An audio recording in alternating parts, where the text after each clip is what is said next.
안녕하세요. 보리밭 오늘도 한상훈 손해사장사님 모셨습니다.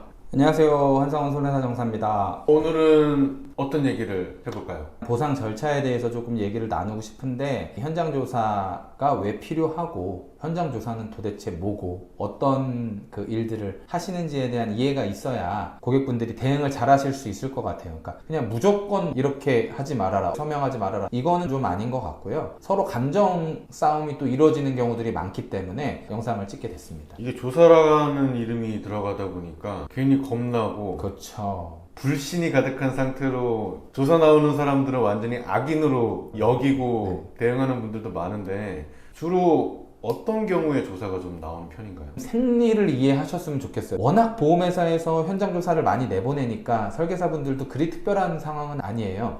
근데 설계사분들께서 현장 조사에 대한 얘기를 하실 때 그냥이라는 단어를 쓰시는 경우들이 많아요. 그냥 나오는 거야. 뭐 특별하게 문제 없으면 돈이 지급이 될 거야. 이렇게 얘기를 하시는데 그냥은 없거든요. 우리가 보험회사에 청구를 하면 접수증이 교부가 되죠. 그러면 접수증이 교부된 시점부터 보험회사에 보상 시계가 돌아가는 거예요. 어떠한 분들은 접수 단계에서 문제가 되시는 분들이 있어요. 사망하셔서 금액이 정말 말도 안 되게 크다 라고 하면 접수하고 3영업일 안에 처리가 안 되면 이자가 쌓이니까 접수하지 않은 채 보험회사가 건을 볼 수도 있겠죠. 이해되시나요? 내가 1월 1일 날 청구해서 보험회사에 서류가 도달했어요. 그런 고액건들은 원본 청구가 돼야 되고 등기를 통해서 접수해서 1월 1일 날 도달했다라고 치고 보험회사가 접수증을 교부한 게 1월 2일이라고 치면 보험회사의 보상 시계는 1월 2일부터 시작인 거예요. 그런데 가끔 보면 접수증을 교부하지 않고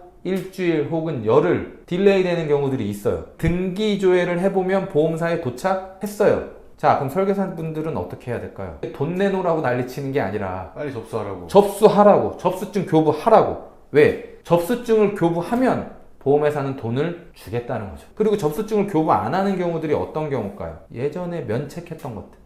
우리 그때 청구해서 면책했잖아. 근데 왜 또 들어온 거야? 또 뭐 그때랑 달라진 거 있어? 이렇게 보겠죠, 보험사가. 근데 대부분 요즘 접수를 누가 해요? 외주업체에서 접수를 해주시는 거거든요. 그러면 또 문제가 되는 게 의학적으로 법률적으로 심도 깊은 건들이 접수도 되지 않고 면책될 수가 있어요. 걔네들이 볼 때 뭐 봐요? 진단서 보죠. 진단서 양성으로 나왔어요. 병리학적으로 암이 나왔어요. 그래서 암보험금 주세요 하고 청구를 했어요. 코드가 양성 코드예요. 고객님은 양성 종양 진단비가 없으십니다. 접수조차 하지 않는 거죠. 왜 이런 접수 무태부터 얘기를 하냐면 접수 단계에서도 이렇게 문제가 나와요. 그러면 접수증을 받으면요. 그 다음 설계사분들이 하셔야 되거나 고객분들이 하셔야 될 게 뭘까요? 3일. 네.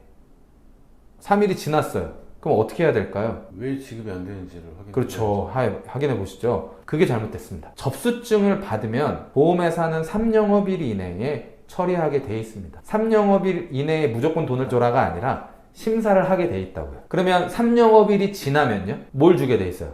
이자 주게 돼 있죠. 보상과 직원분들의 생리를 좀 알려드릴게요. 우리가 일반 회사를 다니면 인사고과를 할 때 그 인사고과 대상자의 평가를 숫자로도 하지만 사람의 진술로도 할 수 있겠죠. 숫자로 드러나지 않는 것도 있잖아요. 근데 보상과 직원분들은 그런 평가가 1도 없어요. 물론 사람이 있는 직장이니까 아예 없다고 말씀은 못 드리겠지만 모든 게 평가 가능합니다. 숫자로. 한 달에 몇 개 심사했어? 평균 돌려보니까 너는 한 건을 처리할 때 며칠이 걸리더라. 너는 얼마를 줬고 얼마를 안 줬더라. 조사 비용을 얼마를 썼더라. 서류 발급 비용을 얼마를 썼더라. 의료자문 비용 얼마를 썼더라. 다 나오겠죠. 제가 접수증 교부부터 말씀드린 게 이거예요.